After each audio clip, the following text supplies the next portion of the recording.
بسم اللہ الرحمن الرحیم۔ ڈسکور اوریجنل کے معزز ناظرین، السلام علیکم۔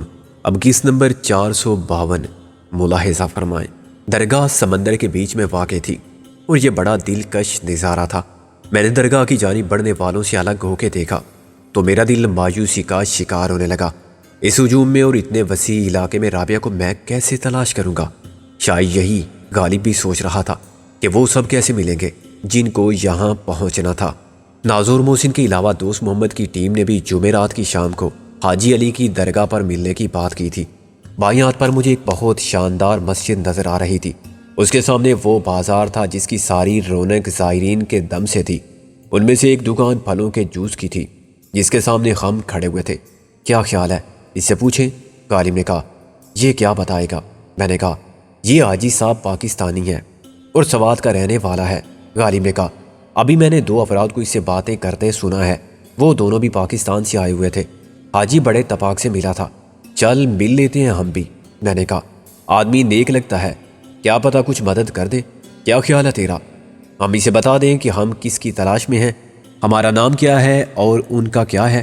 پہلے مل کے دیکھ لیتے ہیں کہ آدمی بھروسے کے قابل ہے یا نہیں، پھر نام بھی بتا دیں گے۔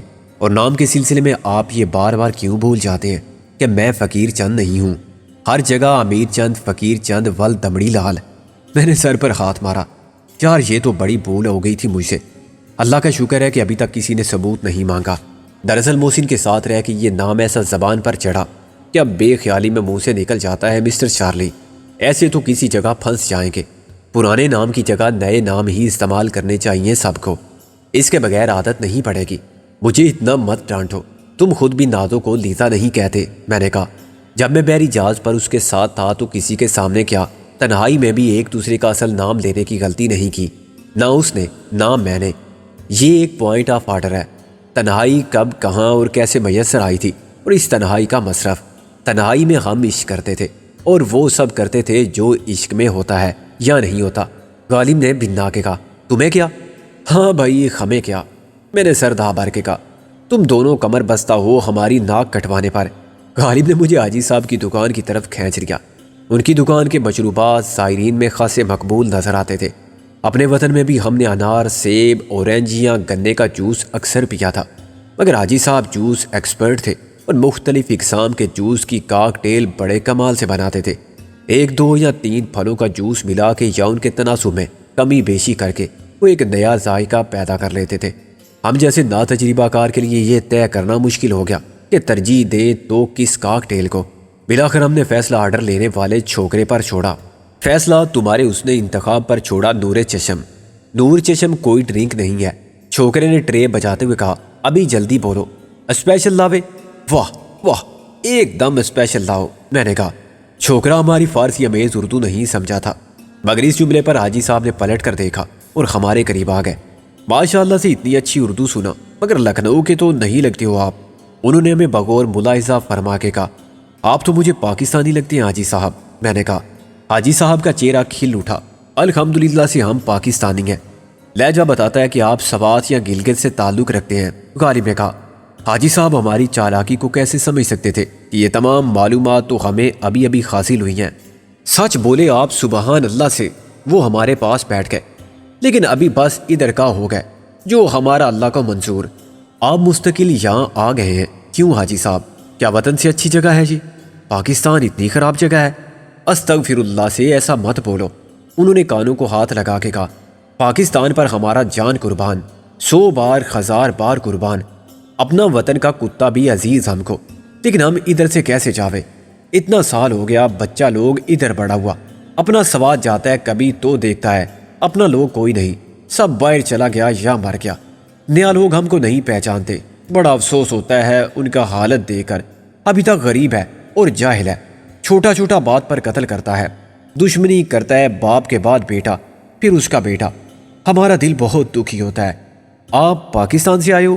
میں نے اقرار میں سر ہلایا۔ عارضی ویزا پر آئے تھے، 15 دن کے لیے۔ دہلی گئے اور اجمیر شریف۔ ماشاء اللہ سے اجمیر شریف کیا آپ خواجہ صاحب رحمۃ اللہ کی درگاہ پر حاضری دیا، بہت خوش نصیب ہے آپ۔ حاجی صاحب نے کہا ہم بھی کئی بار گیا، یہ سب خواجہ صاحب رحمۃ اللہ کا برکت ہے جو آپ دیکھتے ہو اور الحمدللہ سے اللہ کا خاص مہربانی ہے ہم پر۔ کاروبار تو خوب چل رہا ہے آپ کا، روز 2000 کا آمدنی ہو جاتا ہے ماشاءاللہ سے، حاجی صاحب نے خوش ہو کے بتایا۔ روز 2000 کی آمدنی تو واقعی بہت اچھی ہے۔ میں نے کہا اللہ دیتا ہے، ہم اللہ کے واسطے خرچ کرتا ہے۔ آپ ادھر مسجد دیکھتے ہو؟ حاجی صاحب نے کہا وہ ہم بنایا، اس کا سارا خرچہ ہم کرتا الحمدللہ سے۔ مسافر لوگ کے واسطے کھلا رہتا ہے 24 گھنٹے، سب ہمارا مہمان ہوتا، ہندو مسلمان سکھ عیسائی جو بھی آوے، اللہ کا گھر ہے ہمارا نہیں ہے، ہم تو خدمت گار ہے اللہ کا اور سب کا میزبان ہے۔ میں نے حیرانی سے اس اللہ کی خدمت گزار انسانیت کے نام لیوا پرانی شرافت کے نمونے کو دیکھا، جس کو اپنے پاکستانی ہونے پر فخر تھا اور جو صاحب ثروت ہونے کے باوجود عجز و انکسار کا پیکر تھا۔ آپ کا مہمان خانہ تو ہر وقت بھرا رہتا ہوگا؟ میں نے کہا الحمدللہ سے۔ وہ اوپر انگلی اٹھا کے بولا ہم تو خادم ہیں، مہمان خانہ اللہ کا ہے۔ میرا مطلب تھا کہ یہاں جب سونے اور کھانے کا انتظام ہے تو وہ سب بھی آ جاتے ہوں گے جو مسافر نہیں ہیں۔ اس نے مسکرا کے نفی میں سر ہلایا۔ اللہ عقل دیا ہم کو، ہم مفت بے ایمان کو گھسنے نہیں دیتا، سب دیکھتا کہ کون مسافر ہے، پاسپورٹ دیکھتا، اگر کوئی پاکستان سے آتا آپ بھی ادھر ٹھہرو۔ نہیں حاجی صاحب، میں نے جلدی سے کہا، ہم ممبئی میں ہیں اور آپ کی دعا سے ایک دوست کے گھر ٹھہرے ہوئے ہیں۔ کدھر سے آیا آپ صاحبان؟ میں کبیر خان پشاور سے آیا ہوں، اور یہ میرا دوست ہے سکندر، یہ راول پنڈی سے آیا ہے۔ میں نے غالب کی طرف اشارہ کیا۔ ہمارا ایک تیسرا ساتھی گل خان تھا، وہ بھی پشاور سے ساتھ چلا تھا مگر ممبئی میں بچھڑ گیا۔ آج ہم سب کو یہاں حاضر ہونا تھا۔ گل خان ماشاءاللہ سے نوجوان ہے، بہت اچھا خوبصورت لڑکا۔ حاجی صاحب نے سوچتے ہوئے کہا۔ گلاس میرے ہاتھ میں کانپنے لگا اور جو گھونٹ میں خلق سے اتار رہا تھا وہ سینے میں اٹک گیا۔ جی بالکل، میں نے بڑی مشکل سے کہا، کیا وہ آیا تھا یہاں؟ ابھی یہ تو پتہ نہیں وہ کدھر ملے گا، اتنا بھیڑ بھاڑ ہے، مگر وہ پھر آئے گا تو ہم بولے گا اس کو، حاجی صاحب نے کہا۔ پھر میرا دل مایوسی میں ڈوب گیا۔ اس نے اپنا کوئی پتہ نہیں دیا، وہ اکیلا تھا، یہی ہم سوچتا۔ ایک اور جوان آدمی تھا اس کے ساتھ، وہ اپنا نام بولا، کیا بولا، انہوں نے اپنے ماتھے پر ہاتھ رکھ کے سوچا، ہاں خان شیروانی، نہیں شیروانی خان، بالکل ٹھیک حاجی صاحب، وہ بھی ہمارے ساتھ ہی لاہور سے آیا تھا۔ میں نے کہا آپ کے پاس کیسے آ گئے تھے وہ؟ جیسے آپ آیا، ادھر پاکستان سے جو آتا ہے وہ حاجی کے پاس ضرور آتا الحمدللہ سے، حاجی صاحب نے کہا۔ کوئی اس کو بولا کہ حاجی کا دکان پر جاؤ، وہ تم کو تلاش کرتا تھا، ان کو چاہیے تھا کہ پیغام چھوڑ جاتے کہ وہ کہاں ہوں گے، وہ دوبارہ یہاں آ سکتے تھے۔ میں نے کہا ہم ان کو بولا مغرب کا بعد آ جاؤ، رات کو آ جاؤ عشاء کا نماز کے بعد، ہم تمہارا دوست کو بتا دے گا انشاءاللہ سے۔ آپ نے کہا تھا ان سے؟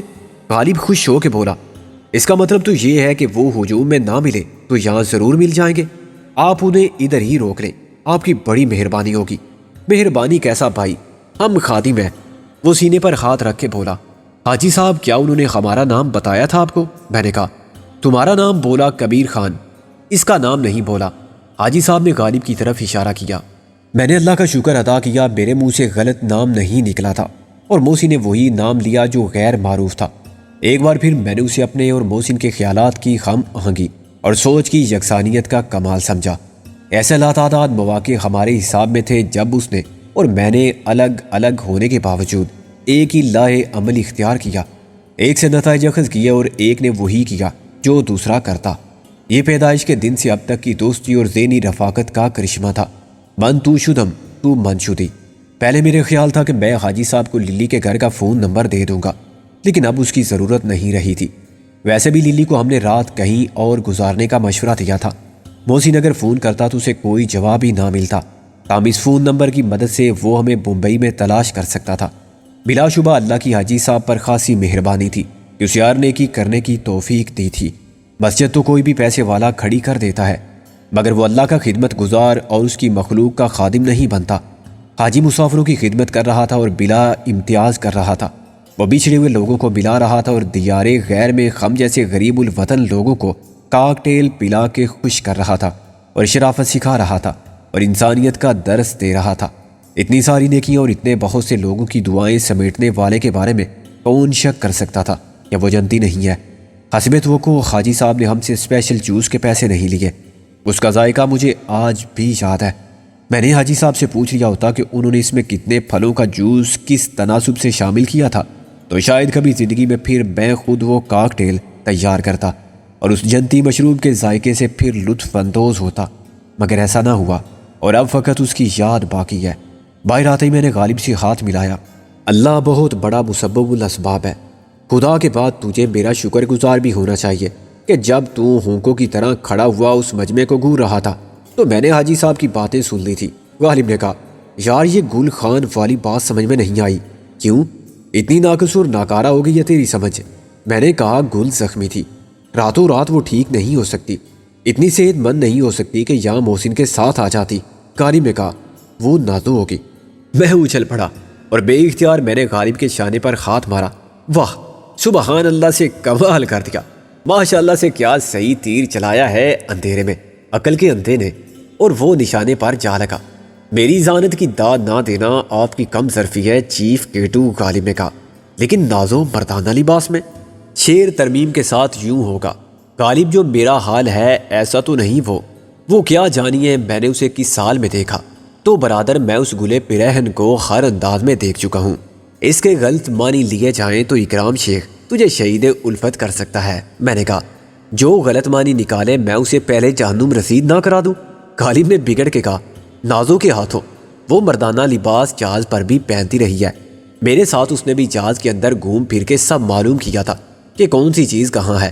اس نے ایک وردی حاصل کر لی تھی، اس کے باوجود ممنوعہ علاقوں میں جانا خطرناک تو تھا، وہ معافضوں کی نظر میں دھول چونکنے میں کامیاب رہی۔ یہ خوش قسمتی تھی اس کی، اسے اپنی قوت بازو پر بھی بھروسہ ہوگا، کوئی اسے پکڑ لیتا تو گویا موت کو پکڑ لیتا۔ میں نے کہا، صرف 3 بار اس نے جاسوسی کی، پھر میں نے اسے منع کر دیا اور وہ مان گئی؟ ہاں، قسم جو دے دی تھی میں نے اپنی۔ غالب نے کچھ شرما کے کہا۔ میں ہنس پڑا، یہ ٹرمپ کارڈ ہوتا ہے، مگر اس نے کہا کہ آئندہ قسم مت دینا اپنی، ورنہ قسم تو خیر نہیں توڑوں گی لیکن دانت توڑ دوں گی تمہارے۔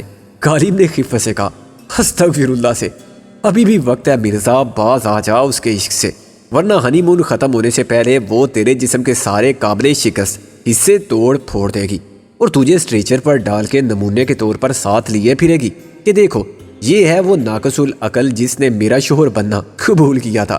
ابھی میں عاشق کا رول کر رہا ہوں، جب شور کا رول شروع ہوگا تو دیکھنا پاؤں کی جوتی بنا کے رکھوں گا اور ابتدا کروں گا پہلے دن میں ایک بلی کے مرڈر سے۔ غالب نے کہا، تیرے خیالات بہت نیک ہیں، میں نازو تک پہنچا دوں گا۔ ہم مرزا تک جانے والی سیڑھیوں کے قریب کھڑے ہوئے تھے اور آتے جاتے لوگوں کے چہروں کو دیکھتے جا رہے تھے۔ سورج مغرب کے سمندر میں ڈوب رہا تھا اور شام کا گہرا سایہ پھیلتا چلا جا رہا تھا۔ سینکڑوں چراغوں کی روشنی ہزاروں امیدوں کے ساتھ آنے والوں کے یقین کی علامت تھی۔ یقین کا مذہب کیا ہوگا؟ یقین تو خود ایک مذہب ہے، ایک مافوق الفطرت، سب سے عظیم، ازل سے ابد تک، محیط ہر شے پر، قادر مطلق کی ذات جو انسانوں کو تقدیر پر اختیار رکھتی ہے، جس کے دستے امکان میں وہ سب کچھ ہے جو انسان مانگ سکتا ہے، چنانچہ وہ مانگتا ہے۔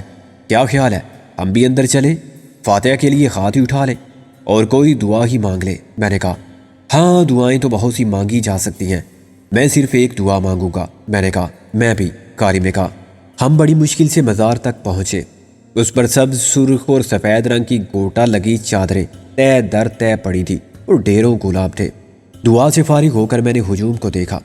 حیرت انگیز طور پر عقیدت مندوں کی اسپیڈ میں مجھے ہر قسم کے لوگ نظر آئے جو اپنے حلیے سے واضح طور پر مسلمان، ہندو یا سکھ لگتے تھے۔ ان میں پارسی یا عیسائی تھے تو الگ نہیں پہچانے جا سکتے تھے۔ لباس کے اعتبار سے وہاں سب عورتوں نے ساڑیاں باندھ رکھی تھی یا کچھ اور طرح کے کپڑے تھے۔ اچانک میرے کانوں نے آوازیں آذان سنی اور نہ جانے کیوں اس وقت مجھ گناہگار کے دل میں خیال آیا کہ آج اللہ کے حضور بھی حاضری دے دوں۔ بندہ بڑا خود غرض اور کمینہ ہے، اللہ کو صرف اس وقت یاد کرتا ہے جب اپنی زندگی کے مسائل کے مقابل خود کو بے بس پاتا ہے، اپنی تدبیر کو بے اثر اور اپنی عقل کو بے خبر پاتا ہے۔ غالب نہ جانے کہاں رہ گیا تھا۔ بھیڑ میں ہم خود ہی الگ ہو گئے تھے، لیکن یہ پریشانی کی بات نہیں تھی۔ وہ درگاہ کے باہر مل سکتا تھا یا حاجی کی دکان پر۔ آہستہ آہستہ پیچھے ہٹتا میں دربار سے نکل آیا، اپنے جوتے تلاش کر کے پہنے تو غالب کے جوتے نظر نہ آئے۔ وہاں رکنا بے مقصد محسوس ہوا اور میں مسجد کی طرف چل پڑا۔ حاجی صاحب کی بنوائی ہوئی مسجد واقعی ہی شاندار تھی، اس کا موازنہ دنیا کی عظیم یا خوبصورت ترین مساجد سے کرنا غلط ہوتا۔ قابل ستائش وہ جذبہ تھا جس نے اس جگہ ایسی مسجد کی تعمیر کی۔ اس کے لیے سوات کے رہنے والے حاجی صاحب کو توفیق و استطاعت خدا نے دی۔ اور ایک ایسے ملک میں جہاں اسلام کے نام لیوا اقلیت میں تھے، اور ایک ایسے شہر میں جہاں مذہب نے معاشی جد و جہد کے مقابلے میں ثانوی حیثیت اختیار کر لی تھی۔ یہ مسجد ایک کرشمہ قدرت تھی۔ اندر نمازی صف بستہ ہو رہے تھے جب میں جلدی جلدی وضو کر کے نماز میں شامل ہوا۔ مجھے نہیں معلوم کہ یک لخت خشوع و خضوع کے وہ جذبات میرے دل میں کیسے پیدا ہو گئے جن سے میں آج تک نا آشنا تھا۔ جب نماز ختم ہوئی اور لوگ جانے لگے تو میں وہیں دو زانوں بیٹھا رہا، یہاں تک کہ مرکزی حصے میں گنے چنے لوگ رہ گئے۔ اس وقت میں نے غالب کو دیکھا جو مجھ سے آگے چوتھی صف میں بیٹھا دعا مانگ رہا تھا۔ میں بونجھ کر رہ گیا، کیا یہ اتفاق تھا؟ اس ماحول کا اثر تھا یا کچھ اور کہ بیک وقت میرے اور غالب کے دل میں ایک ہی خیال آیا جو پہلے کبھی نہیں آیا تھا، اور ہم نے ایک ہی سمت میں رجوع کیا۔ شاید یہ اللہ کا ہم پر خاص کرم تھا۔ غالب نے میرے قریب آ کے کہا، کیسی عجیب بات ہے۔ میں نے کہا، ہاں کیسی عجیب بات ہے۔ ہم مسجد سے نکل آئے۔ باہر رات پھیل چکی تھی۔ حاجی علی کی درگاہ پر حاضری دینے والے واپس جا رہے تھے۔ میں اور غالب چلتے گئے اور اپنی نظروں سے ہر سمت دیکھتے گئے کہ گزرنے والوں کی صورتوں میں کوئی آشنا صورت ملے۔ مایوسی رفتہ رفتہ ہم دونوں پر غالب آنے لگی تھی۔ مجھے احساس ہو رہا تھا کہ ملاقات کے لیے جگہ کا تعین کرتے ہوئے ہم نے لا علمی کے باعث کسی ایک مقام کا انتخاب نہیں کیا۔ ہم ایک سمت ہی مقرر کر لیتے، مثلاً وہ سمت جدھر سے چاند طلوع ہو رہا تھا۔ 14ویں شب کا پورا چاند، اس کا اجالا بھی مدھم تھا۔ میرے دل کی بے قراری کا عجب عالم تھا۔ مجھے احساس تھا کہ وہ میرے قریب ہے۔ اسی جگہ کہیں رابعہ کی نگاہیں بھی مجھے تلاش کر رہی ہیں، مگر کہاں؟ اتنے قریب ہو کے بھی دوری وہی ہے۔ سینکڑوں میل کی مسافت طے کر کے اور سمندروں سے اور راہ طلب میں حائل ہونے والی سب مشکلات سے لڑ کے بالآخر میں وہاں آ پہنچا تھا جہاں اس نے مجھے طلب کیا تھا۔ بار بار میں اس خیال کو دبا دیتا تھا کہ شاید وہ آئی نہ ہو۔ اس نے چاہا ہو، مگر صرف چاہنے سے کیا ہوتا ہے؟ وہ اپنی مرضی کی مالک ہوتی تو مجھے چھوڑ کے ہی کیوں آتی؟ اسے یہاں لانے والے بظاہر خم درد تھے، مگر در پردہ دشمنی کر رہے تھے، یا پھر دشمن تھے جو دوست داری کے جذبات کا مظاہرہ کر رہے تھے۔ چاند بھائی کی شخصیت ابھی تک میرے لیے ایک معمہ تھی۔ وہ حد درجہ عیار آدمی تھا، کسی حد تک نفسیاتی مریض، ایک خطرناک کاروبار میں دلاور کا شریک کار، اور دوسرے حوالے سے اس کا دشمن۔ مجھے لگتا تھا کہ وہ رابعہ کے عشق میں گرفتار ہے، مگر رابعہ اس سے انکار کرتی تھی۔ وہ میرا انتہائی طاقتور حریف ثابت ہو سکتا تھا، لیکن ابھی تک اس کے معاندانہ رویے کا کوئی ثبوت سامنے نہیں آیا تھا۔ رابعہ نے آج رات یہاں ملنے کا وعدہ کیا تھا، تو اس میں بھی چاند بھائی کی مرضی کو دخل تھا۔ وہی اسے مجھ سے چھین کر لے گیا تھا۔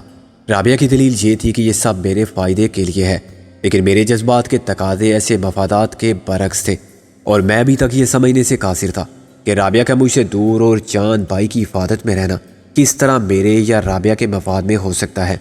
زیادہ سے زیادہ میں یہ کہہ سکتا تھا کہ رابعہ بہت سی پریشانیوں سے بچی رہی، مگر نازوں نے اور گل نے بھی تو سختی یہ حالات کو برداشت کیا تھا۔ رابعہ ان سے زیادہ آزمائش کی صلاحیت رکھتی تھی۔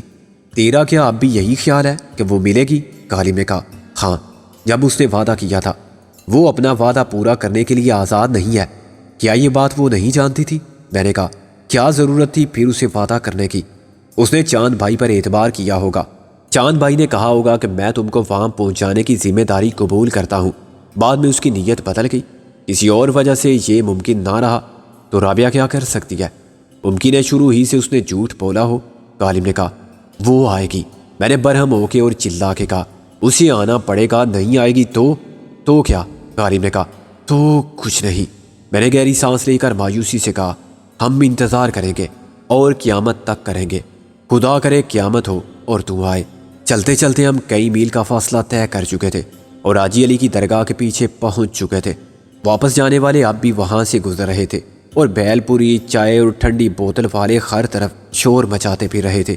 اچانک مخالف سمت میں جانے والے کے ہجوم کو چیر کر ایک شخص نکلا اور مجھ سے لپٹ گیا۔ یہ محسن تھا۔ کھانا خراب، میری ٹانگیں جواب دے گئی، آنکھیں خراب ہوگی تجھے تلاش کرتے کرتے۔ محسن نے 2 مکے میری کمر پر مار کے کہا، تیری آنکھیں واقعی خراب ہو گئی ہیں۔ غالب نے کہا، جان نہ پہچان، آخر کون ہے تو؟ ہم تو نہیں جانتے تجھے۔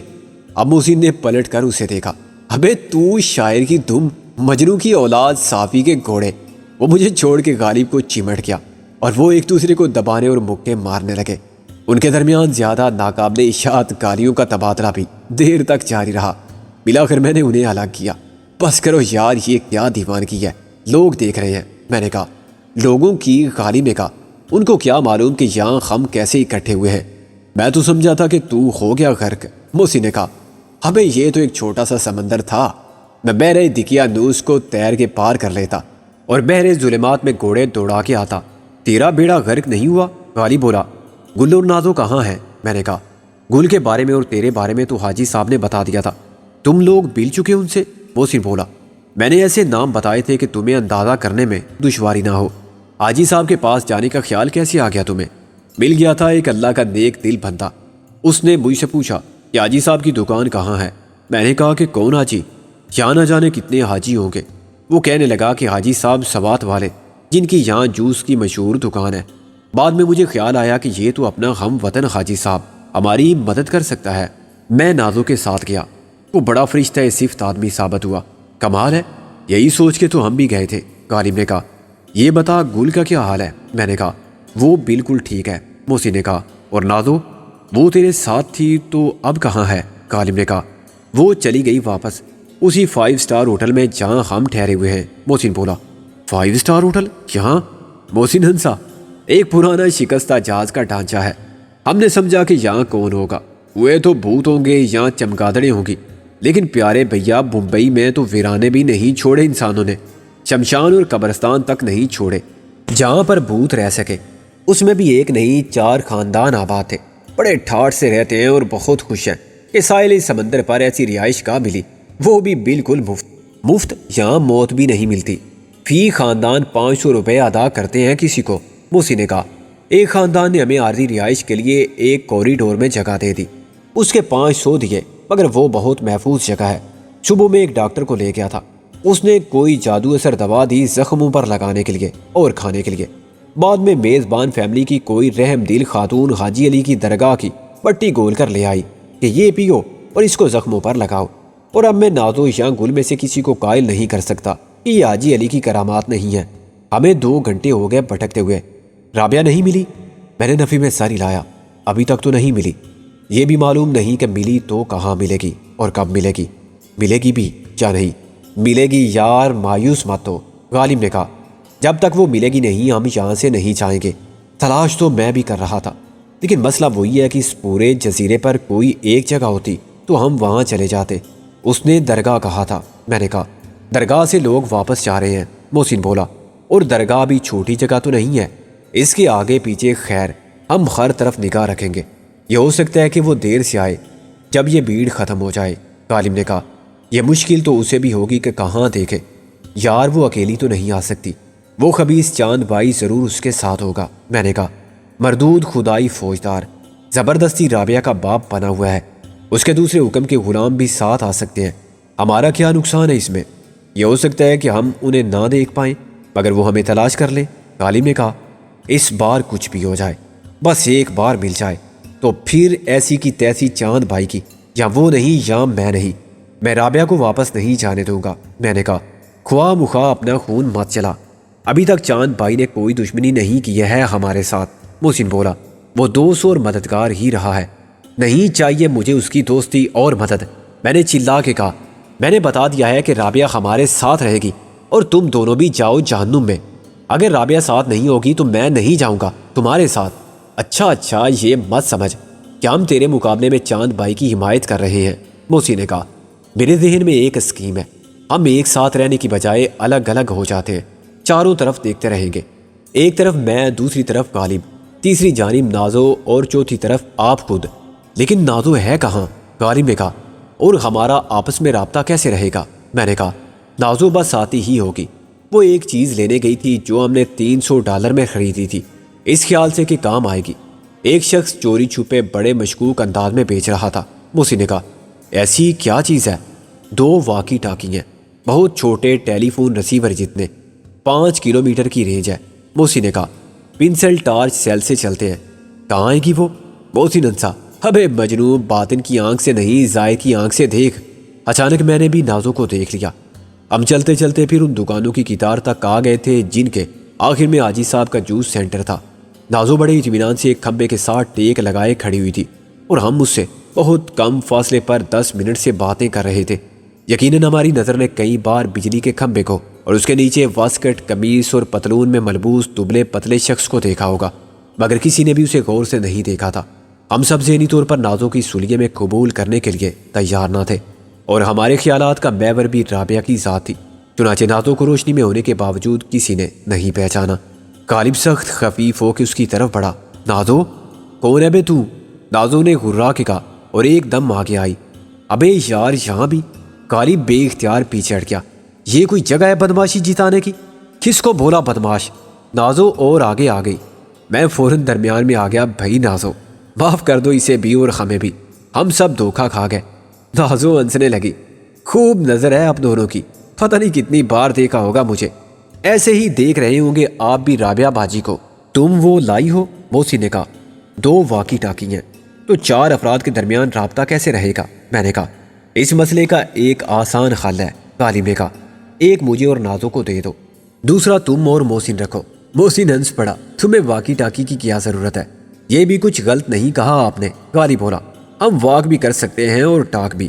ہاں بھائی، محسن نے ٹھنڈی آب بھر کے کہا، یہ سب تمہارے لیے ہی تو ہے، یہ ہوا، یہ رات، یہ چاندنی۔ چلو جاؤ، تم دونوں سامنے کے حصے پر نظر رکھو، مگر دیکھو نظر سے اوجھل مت ہو جانا اور مضرے سے ٹاک مت کرنا۔ چونکہ نازو مردانہ لباس میں تھی، اس لیے غالب نے بڑی بے تکلفی سے اس کے شانے پر ہاتھ رکھا اور پھر کمر میں ہاتھ ڈال کے کہا، چل یار گل خان۔ دوسرے لمحے وہ زمین پر لمبا لیٹا ہوا نظر آیا۔ ساتھ چلنا ہے تو مجھ سے اتنی دور رہو کہ پھر یہ نوبت نہ آئے، نازو نے کہا۔ تم کو سوچنا چاہیے۔ غالب اٹھا اور اس کے ساتھ چل پڑا۔ مجھے تو ڈوب مرنا چاہیے اس سمندر میں۔ میں اور محسن ہنستے ہوئے آ کے چل پڑے۔ پھر ایک جگہ ہم نے اپنے اپنے راستے پر الگ جانے کا فیصلہ کیا۔ واقی ٹاکی بہت کارآمد ثابت ہوا۔